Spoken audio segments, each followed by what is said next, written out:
ओम शांति। आप सभी सज्जनों के बीच में पधार कर बहुत प्रसन्नता हो रही है। आप सब बहुत श्रेष्ठ कार्य में लगे हुए हैं, क्योंकि जो धर्म उपदेश है, धार्मिक शिक्षा है, वही मनुष्य को पशु पक्षियों से अलग एक ऊंचे स्तर का प्राणी सिद्ध करती है। उस ऐसे श्रेष्ठ कार्य में आप लगे हुए हैं। मनुष्य को शांति कैसे मिले, उसका जीवन निर्विकार कैसे हो, उसके विचारों की शुद्धि कैसे हो, वो सबसे प्रेम से कैसे रहे, उसका व्यवहार सबसे कैसे अच्छा बने, ये सब शिक्षा आप लोग देते हैं।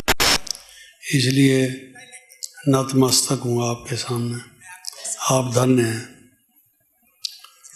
मैं कई धार्मिक सम्मेलनों में गया हूँ, विदेश में भी और विदेश में भी। शिकागो में जो 100 साल के बाद जो पार्लियामेंट ऑफ रिलीजन्स हुआ था, उसमें भी आमंत्रित किया गया था, वहाँ मैं गया था।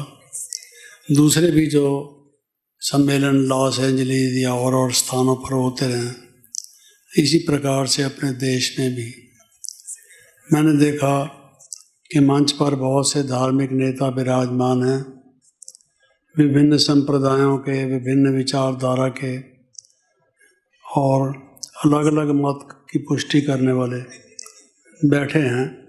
ज़रूर कुछ साधना भी करते हैं, कुछ त्याग भी होगा, कुछ वैराग्य भी होगा। उन्होंने जीवन अपना इसमें लगाया हुआ है, कुछ प्राप्ति भी हुई होगी, उसके बिना क्यों ऐसे करेंगे, ये मेरे मन का विचार था। लेकिन बहुत नज़दीकी से जब मैं देखता गया, ये मैं बचपन से लगा हुआ था इसी कार्य में, क्योंकि अभी मैं बहुत छोटा ही था। मेरे मन में ये एक बहुत उत्कट इच्छा थी कि मुझे परमात्मा से मिलना है, मुझे आत्मा के स्वरूप में स्थित होना है, मुझे आत्मानुभूति करनी है। मेरे जीवन का यही परम लक्ष्य है। इसको किए बिना मैं नहीं टलूँगा, मुझे और कुछ भी नहीं चाहिए। तो उस भावना से जो कोई भी सत्संग या धार्मिक सम्मेलन होता था, मैं उसमें शामिल होता रहा। कुछ शास्त्रार्थों में भी शामिल होता रहा, देखता रहा। कई महात्माओं से, साधुओं से, संतों से जो अब नहीं रहे, शरीर छोड़ गए, उनसे भी मिलता रहा, योगियों से। लेकिन जैसे जैसे मैं नज़दीक में गया तो मैंने देखा कि हर एक के जीवन में कुछ पुरुषार्थ और ज़्यादा करने के लिए कुछ गुंजाइश है। करते हैं सब, लेकिन गुंजाइश है। किसी न किसी बात में आगे जाकर कोई व्यक्ति फंस गया है। छोड़ तो आया अपने घर बार को भी, पैसे को भी और सब कुछ, आगे जाके पैसे के चक्कर में पड़ गया। कई ऐसे भी लोग देखे। इस तरह से और कोई और प्रलोभन से फंस गए। कई उत्तेजना में फंस गए, इसी उकसाहट में आ गए और उनका जीवन बर्बाद हो गया। ऑस्ट्रेलिया में मैं गया था, वहाँ एक संप्रदाय के सन्यासी थे, तो योग का अभ्यास वहाँ कराते थे। उन्होंने एक मेडिटेशन सेंटर वहाँ खोला हुआ था। तो मैं मेलबोर्न में जब था ऑस्ट्रेलिया में, तो उनको मालूम हुआ कि भाई ये भारतवर्ष से कोई योग सिखाने के लिए आया है। तो उसने वहाँ से फ़ोन किया मेरा मालूम करके और मुझे आमंत्रित किया कि आप सिडनी में भी आएँ, हमारे यहाँ जो विद्यार्थी आते हैं उनको योग का कुछ बताएं। मैं गया, उनके स्थान पर ही ठहरा। मुझे उन्होंने जब परिचय कराया तो उन्होंने कहा ये मेरी सेक्रेटरी है। विदेश की एक बहन थी जो उन्होंने कहा कि ये हमारी सेक्रेटरी है। वहाँ हर एक जो योगी संत महात्मा सेक्रेटरी रखता है, और मैंने देखा है आम तौर से कोई विदेशी सेक्रेटरी रखता है। ये सब ऐसा नहीं करते, प्राय ऐसा करते हैं। फिर साथ साथ ये कह दिया कि ये मेरी वाइफ भी है। कपड़े उन्होंने भगवे पहने हुए थे, योग सिखाते थे और साधु वेश था उनका सारा टोटल। और ये उन्होंने मुझे कहा। तो योग में जो योग के यम नियम हैं, आपको मालूम है कि ब्रह्मचर्य का उसमें कितना बड़ा महत्व है। और जब उन्होंने ये कहा तो मुझे आश्चर्य हुआ। मैंने कहा इनके विद्यार्थियों से बात करने से पहले तो इनसे करनी चाहिए।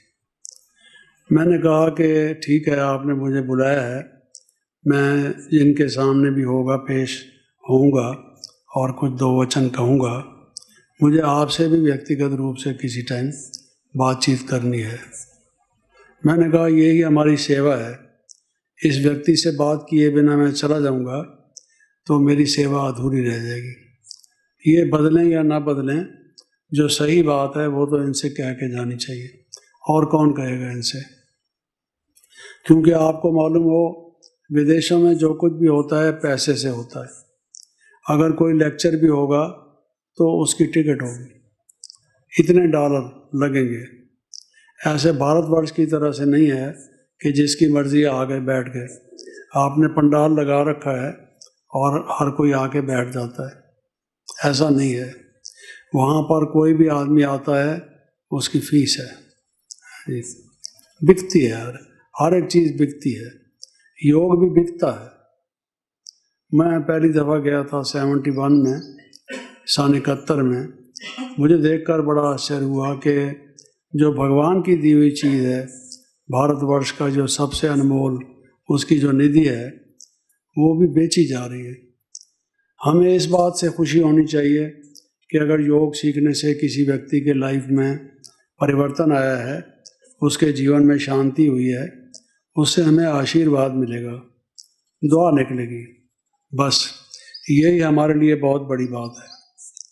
फिर आश्रम है, स्थान है, चलते हैं तो यथाशक्ति यथा योग कोई अपना उसमें करता है, वो उसकी इच्छा है।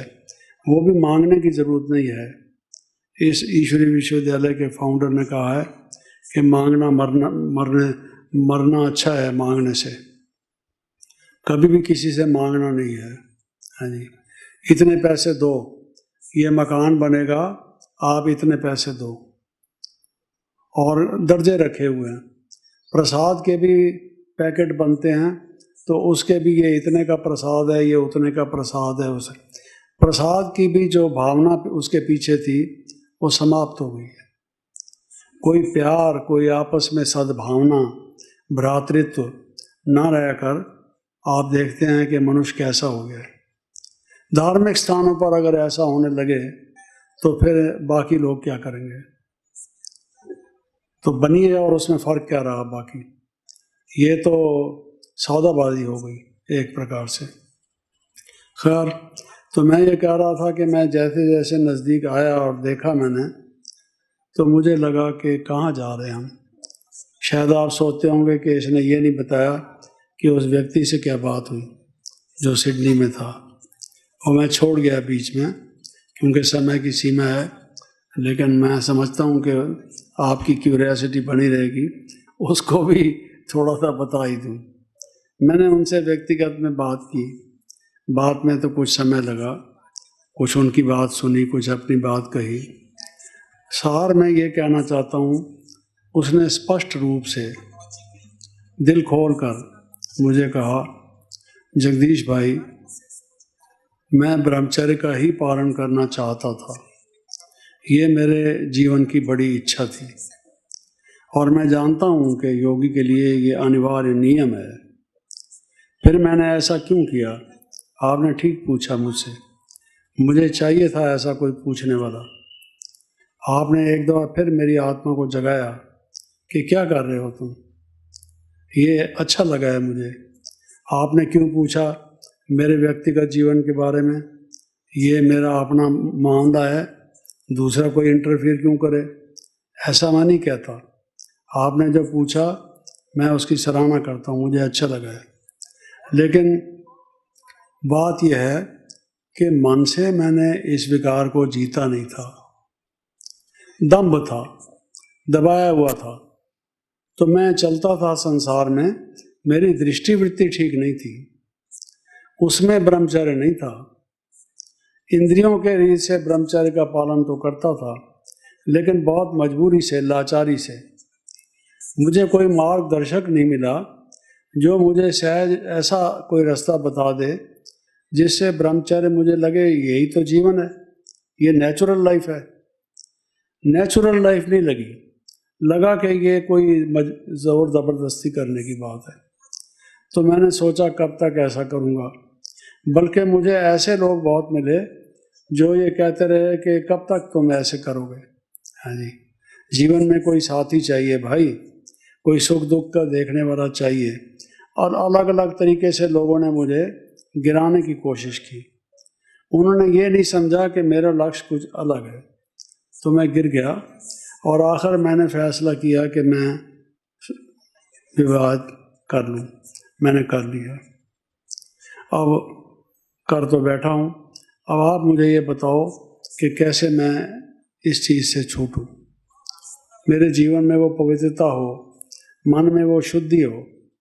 रोज़ बात प्रार्थना करते हैं, विषय विकार मिटाओ पाप हरो देवा। तो विषय विकार मिटाएं कैसे? भगवान से प्रार्थना कर देते हैं और हम कुछ करते नहीं। हे अर्जुन, तू ज्ञान रूपी तलवार से काम रूपी शत्रु को मार, लेकिन मेरे पास ना तो तलवार है ऐसी जो इस शत्रु को मार सकूं, है नहीं, और इसको पूर्ण रूप से शत्रु समझूं, इसको दोस्त समझ लेता हूं कई दफ़ा। तो ये मेरे मन की हालत है। तो थोड़ा सा संक्षेप में मैंने आपको बताया इसके विषय में। तो इस तरह से मैंने देखा कि जो चलते चलते साधना की बजाय उसने व्यवसाय बना लिया था, पैसे लेते थे।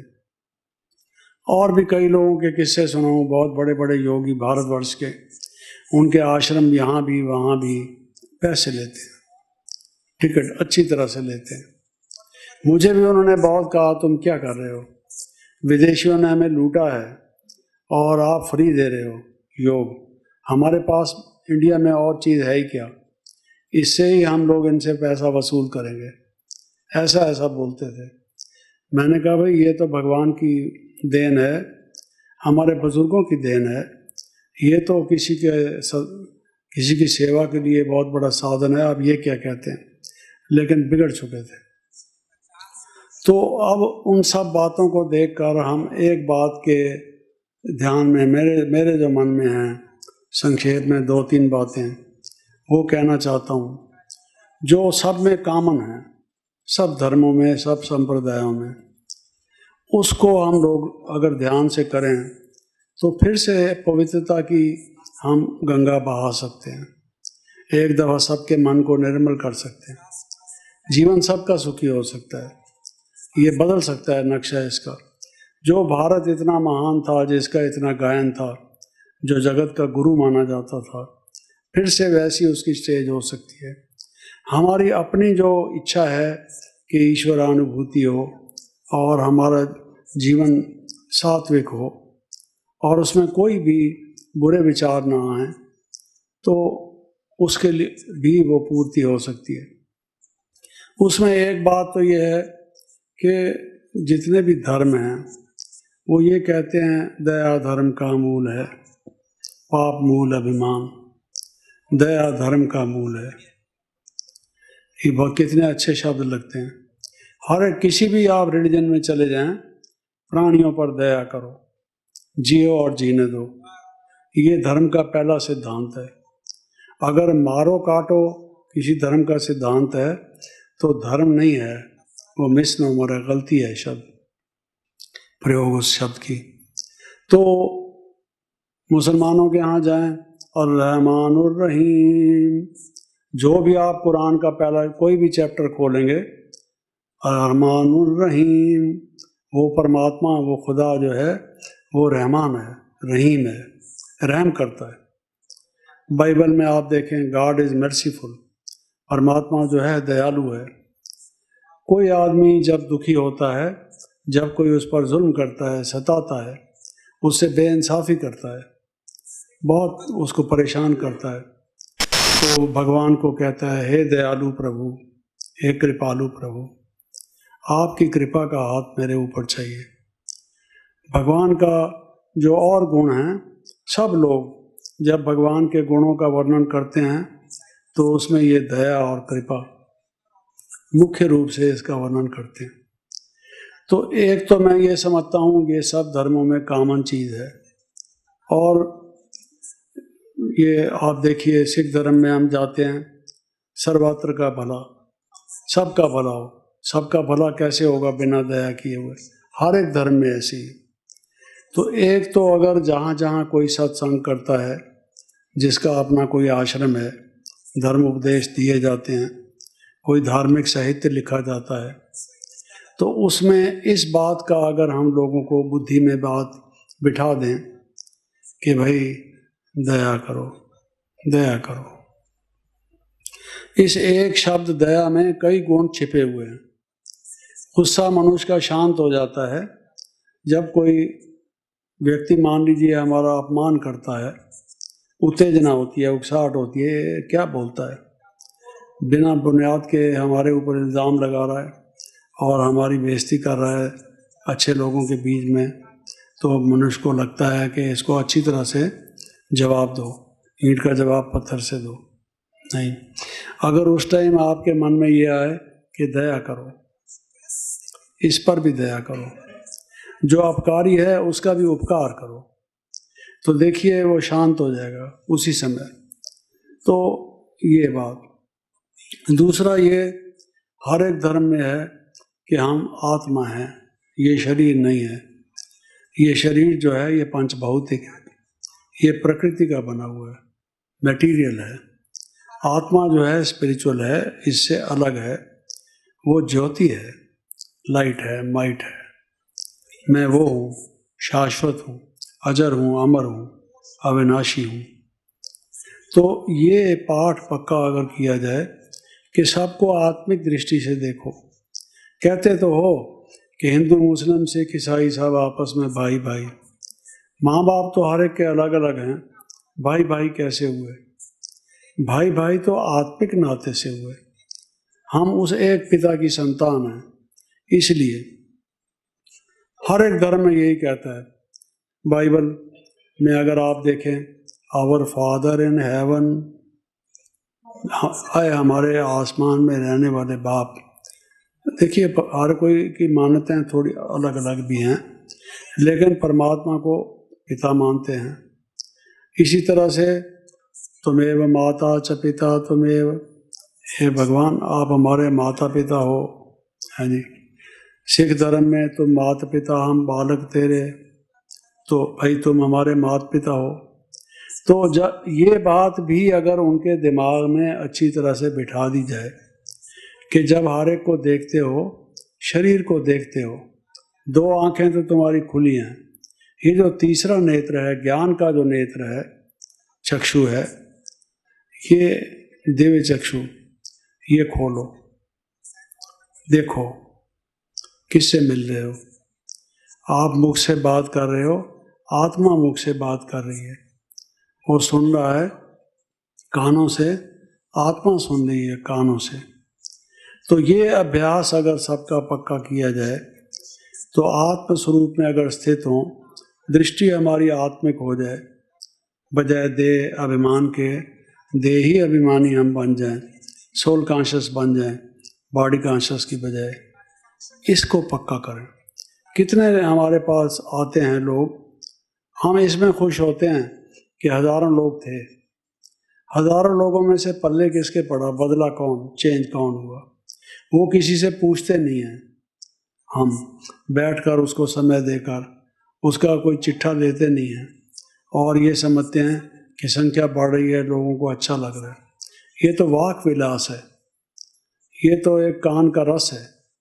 बोलने का किसी किसी का एक आर्ट होता है, वो दूसरों को अपनी शब्दों से मोह लेता है। ये नहीं, मनुष्य के मन में परिवर्तन कीजिए। वो आया है तो कुछ सीख कर जाए, कोई अच्छी बात लेकर जाए, खराब बात छोड़ कर जाए, ये उसका फल होना चाहिए।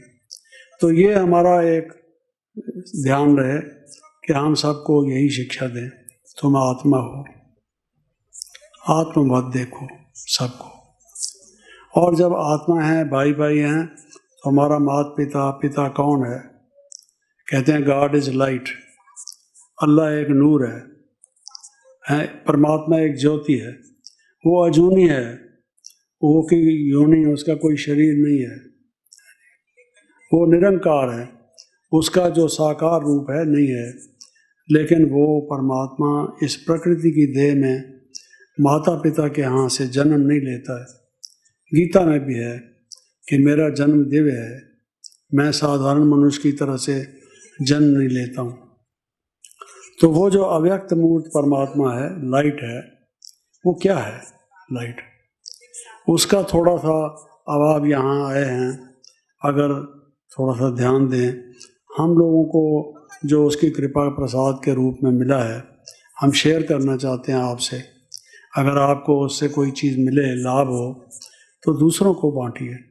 प्रसाद अकेला नहीं लिया जाता, बांट के खाया जाता है, उससे कईयों का भला होगा। और चौथी बात जो है वो ये है कि दैवी संपत्ति, जो दिव्य गुण हैं, लोगों का ध्यान उस तरफ हम खिंचवाएं कि दिव्य गुण धारण करो। संतोष, मधुरता, नम्रता, सहनशीलता, गंभीरता इत्यादि जो दिव्य गुण हैं, इनका ह्रास हो रहा है।